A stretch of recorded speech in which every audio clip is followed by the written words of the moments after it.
안녕하세요. 사건사고와 보험 이야기를 다루는 채널 사건사고TV 김지윤입니다. 이번 영상에서는요, 각종 사고로 골절상을 입었을 때 받을 수 있는 고액의 아주 중요한 담보에 대해서 설명드리겠습니다. 만약 골절상을 당하신 경우에 이 영상을 끝까지 보시면요, 큰 도움이 될 것이고요. 혹시나 주변에 골절사고 당하신 분이 계시면 그분들께 도움이 될 수 있도록 이 영상 공유도 부탁드리겠습니다. 살다 보면 각종 사건 사고로 인해 가지고 골절상을 입을 수 있죠. 그런데 이러한 골절사고를 당하게 되면요, 보험 등기 생각이 나잖아요. 그래서 이렇게 보험증권이나 보장 내역을 보시게 되면요, 골절 입었으니까 골절 진단비 20만 원, 30만 원, 그리고 입원 일당 2만 원, 3만 원, 이런 담보들이 눈에 먼저 들어오실 거예요. 사실 골절 진단비나 입원 일당 같은 담보는요, 보험에 대해 잘 몰라도 직관적으로 요거는 내가 골절됐으니까 골절 진단비를 받을 수 있겠구나, 그리고 내가 입원했으니까 하루에 입원 일당 얼마 받을 수 있겠구나, 이렇게 담보 이름만 봐도 어느 정도 알 수 있는 담보 이름이잖아요. 이렇게 알고 계시니까 당연히 서류를 준비해 가지고 보험금 청구를 하시게 되고, 이 수십만 원 정도의 담보는요, 진단서랑 입퇴원 항의서 정도만 구비해서 청구를 해도 보험회사에서 2, 3일 이내에 보통 입금을 해줍니다. 그렇게 해서 역시 보험 들어두길 잘했어, 이렇게 생각하고 넘어가시는 경우가 많죠.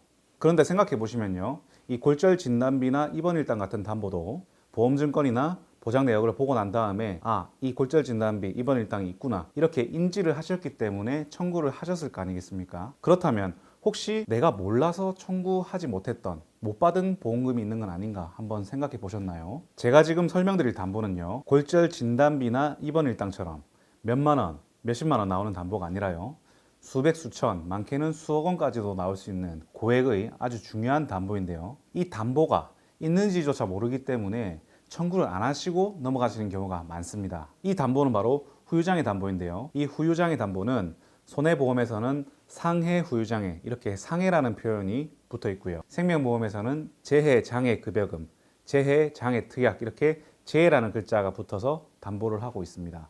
그렇다면 이 후유장애라는 담보는요, 어떨 때 받을 수 있냐면요, 우리가 들어둔 보험에는 약관이라는 게 있어요. 이 약관에 보시면 장애 분류표라는 내용이 있습니다. 이 약관에서 정해둔 장애 분류표에 해당하는 상태가 되었을 때 후유장애 보험금을 받을 수 있다는 건데요, 이번 영상에서는요, 골절 사고를 입었을 때 해당될 수 있는 대표적인 후유장애에 대해서 살펴볼 거고요, 제 채널에 보시면 해당 부위별로 골절됐을 때 후유장애 보험금에 대해서 설명한 내용들이 많이 있으니까요, 골절상을 입으신 분들께서는 본인 부상 부위에 맞는 영상을 찾아보시면 될 것 같습니다. 자, 그러면 골절상 중에서 대표적으로 후유장애 보험금을 받을 수 있는 이 척추골절과 발목골절, 이렇게 두 가지를 제가 설명드릴 건데요, 척추골절부터 설명을 드릴게요. 우리 몸의 척추는 경추, 흉추, 요추, 천추, 미추, 이렇게 5개로 나눠져 있고요, 여기서 경추는 한글로 목뼈, 흉추는 등뼈, 요추는 허리뼈, 천추는 엉치뼈, 미추는 꼬리뼈, 이렇게 표현을 합니다. 이 척추 중에서 특히 많이 발생하는 요추골절에 대해서 설명드리겠습니다. 요추는요, 우리 몸에서 허리뼈에 해당하는 부분이죠. 이 요추뼈가 어떨 때 골절되냐면요, 강한 수직력을 받을 때 골절됩니다. 넘어진다든지 추락했을 때 척추에 수직력이 작용하게 되면서 보통 찌그러지는 형태로 골절이 많이 돼요. 그래서 압박골절이라고 표현을 많이 하는데요, 우리 일상생활 중에서도 바닥이 미끄러져서 넘어지면서 엉덩방아를 찍는다던가, 차량이 타고 있던 사고를 당했는데 이게 전복 사고가 발생했다던가, 보행 중에 차에 치였는데 넘어지면서 엉덩방아 찍는다든지, 아니면 건설 현장에서 높은 곳에서 추락했다든지, 이런 사고들로 인해 가지고 이 요추가 골절될 수 있죠. 근데 이렇게 찌그러진 요추는요, 자연적으로 회복되지가 않습니다. 찌그러진 상태로 그대로 있다는 뜻이죠. 우리 몸의 척추는 움직이는 역할도 하지만 우리 몸의 중심을 잡아주는 기둥 역할을 하지 않습니까? 그래서 그 기둥의 모양도 중요할 거 아니에요. 그런데 사고로 이렇게 찌그러졌다, 그것도 하나의 장애 평가 요소라는 거죠. 그럼 이 척추골절에 대해 가지고 보험약관 장애 분류표에는 어떻게 나와 있느냐? 자, 우리가 가입하는 보험은요, 보험 가입 시기마다 그 내용이 조금씩 달라요. 그런데 이제 크게 차이 나는 2005년 이전 생명보험하고 2005년 이후에 통합된 보험, 이 두 개를 나눠서 설명을 드릴 겁니다. 2005년 이전에 가입한 생명보험의 경우에는요, 재해라는 표현을 써서 이제 재해장애급여금, 재해 후유장애, 재해장애 특약, 이렇게 표현되어 있는데, 요거는 급수로 표현이 되어 있습니다. 심한 정도인 1급부터 2, 3, 4, 5, 6, 이렇게 6급까지 세분화가 되어 있는데요, 이 척추의 장애에 대한 부분은 여기서 3급, 4급, 5급 이렇게 정도에 따라 나뉘어져 있습니다. 예를 들어 척추골절로 척추의 경도의 기형이 남았다, 이렇게 했을 때 5급에 해당이 되고요, 만약에 그 해당 계약에 5급에 대한 재해장애 급여가 1,500만 원이 가입되어 있다. 그랬을 때 이 1,500만 원을 받을 수 있다는 겁니다. 이 생명보험의 경우에는요. 1983년, 1995년, 1999년 이렇게 가입 시기마다 조금씩 내용이 달라져 가지고 정확한 내용은 본인께서 가입한 보험의 약관을 이제 확인해 보셔야 된다는 거 참고하시고요. 만약에 척추골절 부상을 입었는데 내가 가입한 보험이 2005년 이전에 생명보험이 있다. 그랬을 때 제가 확인해 드릴 테니까 위 전화번호로 전화 주시면 되겠습니다. 그리고 이 2005년 이후의 계약은요. 생명보험, 손해보험이 달라가지고 좀 혼동을 준다는 이유로 이 통합이 되었어요. 그래서 통합보험약관이라고 불리고 있고요. 이 통합보험약관에서는 척추의 골절로 인한 장애를 6가지로 분류하고 있습니다.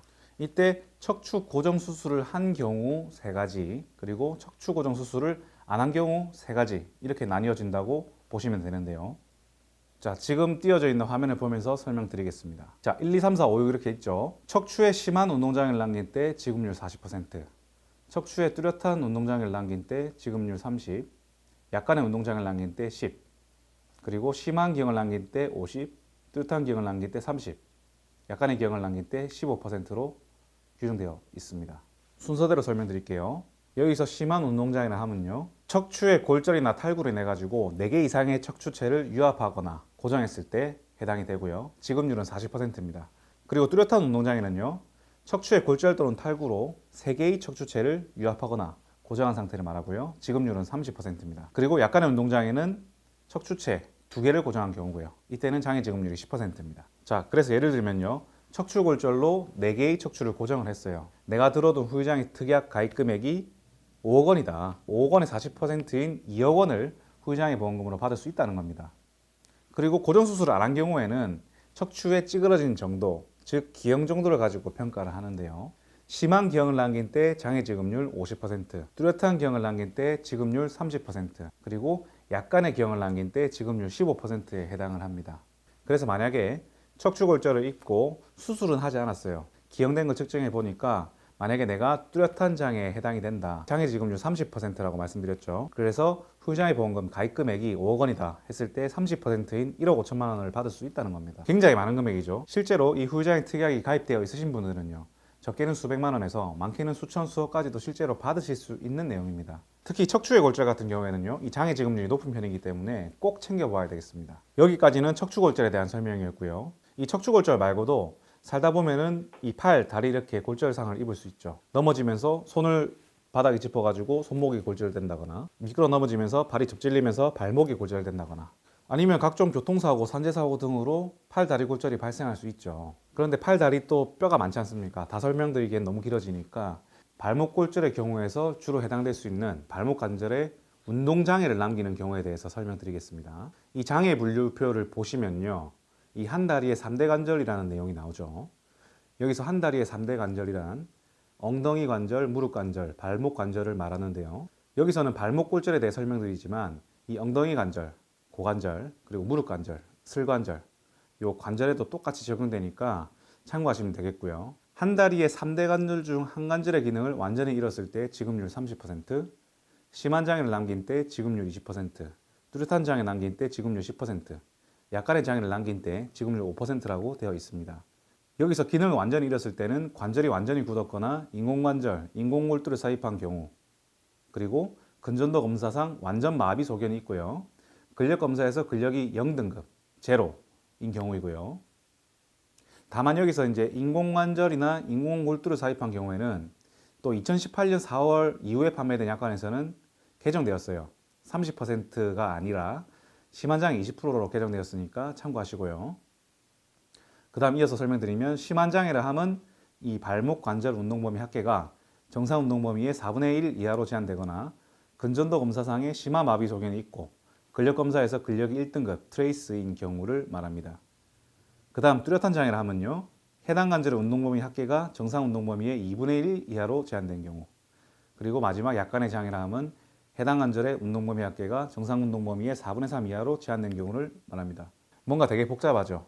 쉽게 설명드리면 발목 골절로 다친 발에 운동 범위가 제한이 됐을 때 그만큼에 해당하는 장애 지급률, 해당하는 장애 보험금 받을 수 있다는 겁니다. 예를 들어 발목 골절 부상은 있고요. 그 해당 다친 부위의 관절이 운동 범위가 합계가 정상 범위의 2분의 1 이하로 제한이 됐다면요. 뚜렷한 장애에 해당이 돼가지고 장애지급률 10%에 해당하는 금액을 받을 수 있다는 거죠. 예를 들어서 후유장애 보험 가입 금액이 5억 원이다 했을 때 5억 원의 10%인 5천만 원을 후유장애 보험금으로 받을 수 있다는 겁니다. 근데 이렇게 많은 금액이 나올 수 있는 담보인데 왜 많은 분들께서 제대로 못 받고 넘어가시는지 그 이유를 알고 계신가요? 크게 세 가지 이유가 있는데요. 첫 번째로 이 후유장애 담보가 있는지조차 모르시는 분들이 많기 때문입니다. 골절 진단비나 입원 일당 같은 경우에는 알고 계셨잖아요. 그러니까 진단서나 입퇴원 확인서를 청구하면 받을 수 있다. 이렇게 알고 계시기 때문에 청구를 하시는 거죠. 하지만 이 후유장애 담보는 일단 처음 보는 사람들이 보기엔 굉장히 생소해요. 그래서 이 담보가 적혀 있음에도 불구하고 이게 뭔지 몰라가지고 청구를 안 하시는 경우가 대부분이라는 거죠. 그리고 두 번째, 이 후유장애 보험금을 청구하기 위해서는 후유장애 진단서가 필요한데요. 이 후유장애 진단서를 발급받는 게 일단 어렵습니다. 예를 들어서 발목 골절로 수술을 하고 치료를 받았다. 그 발목 골절에 대해서 후유장애 보험금을 받고 싶다 했을 때 후유장애 진단서를 누구한테 보통 의뢰를 할까요? 그래서 보통 주치의 선생님한테 많이 부탁을 하시죠. 대부분의 주치의 선생님들은 뭐라고 할까요? 아, 그거 장애 안 남습니다. 이렇게 얘기를 하겠죠. 내가 의사 입장에서 내가 최선을 다해가지고 수술도 하고 치료를 했는데 내가 치료한 환자가 장애가 남는다. 결국에는 내가 치료를 올바르게 하지 못했다. 이렇게 생각될 수도 있지 않을까요? 그래서 대부분의 주치의들은 이 장애 진단서 발급을 꺼려 합니다. 그러면은 내가 치료한 의사 말고 그럼 어떤 의사한테 받을 수 있느냐? 약관에 보시면 이 후유장애 진단서는 해당과 전문의한테 받으면 됩니다. 그럼 자, 주치의가 안 써주니까 정형외과 다른 전문의한테 찾아갔어요. 근데 그 다른 정형외과 전문의가 나는 치료하지 않았으니까 잘 모르겠으니까 치료받은 의사한테 가갖고 써달라고 하세요. 이렇게 한다는 거죠. 실제로 이렇게 장애 평가를 해주는 이 정형외과 전문의들이 많지가 않습니다. 근데 일반인 분들이 그 써주시는 그 정형외과 전문의 분들을 어떻게 알고 또 찾아가겠어요? 그리고 찾아간다 한들 이 내용이 올바르게 적힌 내용인지 알기도 힘듭니다. 자, 그렇기 때문에 정리하자면 후유장애 보험금 청구하려면 후유장애 진단서가 필요한데 이 후유장애 진단서를 받는 것조차 어렵고 혹시 받는다 하더라도 내용이 잘못된 경우가 굉장히 많아요. 그래서 이 후유장애 진단서 받을 때 꼭 전문가의 도움을 받으셔야 되겠고요. 마지막 세 번째, 후유장애 진단서까지 받았어요. 그래서 청구를 했습니다. 만약에 청구한 금액이 1억 원이에요. 그랬을 때 보험사에서 전화 와가지고 아, 고객님 1억 원을 청구해 주셨군요. 내일 바로 송금해 드리겠습니다. 이렇게 해서 보험금을 지급하겠습니까? 보험회사가? 절대 아니죠. 이 후유장애 보험금을 청구를 했을 때는요. 대부분 고액의 보험금입니다. 그래서 이 고액의 보험금을 심사하고 조사하는 과정을 거치게 되는데요. 이때 조사하는 직원이 나와가지고 사고의 내용이라든지 환자의 상태 그리고 환자의 기존 병력 등을 확인하게 되는데 그런데 이 조사 과정에서 예를 들면 골다공증이 있었니, 직업상 문제가 있니, 실제 장애가 해당이 안 되니, 한시장애니 이런 여러 가지 이유를 들어가지고 보험금을 삭감하거나 아예 안 주려고 하는 경우가 굉장히 많아요. 이럴 때 어떻게 대응하시겠습니까? 수많은 인력과 수많은 자본, 경험을 갖춘 이런 대기업인 보험회사와 제대로 싸워볼 수 있겠어요? 자, 결론적으로 이 세 가지 이유 때문에 이 후유장애 보험금을 제대로 못 받고 계시다는 겁니다. 이번 영상 보신 분들께서는요, 이 후유장애 보험금이라는 게 있구나 사실을 아셨으니까 이제 올바르게 준비해서 청구하실 일만 남았죠. 이 후유장애 진단서를 잘 받고 청구를 한 다음에 보험사의 조사, 심사 과정이 있어가지고 이 보험회사의 불합리한 의견에 대해 가지고 제대로 반박해가지고 제대로 된 보험금을 받을 수 있게 해야 되는데 이때 혼자서 상대하시긴 역부족이실 겁니다. 그래서 이 전문가의 도움을 받으셔야 되고요. 그 부분에 대해서는 제가 전문가입니다. 제가 그 부분에 대해서 도와드릴 수 있으니까요. 골절 사고를 입으셨거나 만약 주변에 골절 사고를 당하신 분이 계시다면요. 위 전화번호로 문자나 전화를 주시거나 아래 영상 설명란에 사건 문의 폰 메일이 있습니다. 작성하셔가지고 보내주시면 제가 상황에 맞게 상담해 드리도록 하겠습니다. 이번 영상 여기까지고요. 끝까지 시청해 주셔서 대단히 감사드립니다. 영상 도움이 되셨다면 좋아요, 구독, 알림 설정 하셔가지고 계속 무료로 사건 사고와 보험 이야기 영상을 시청해 보세요. 감사합니다.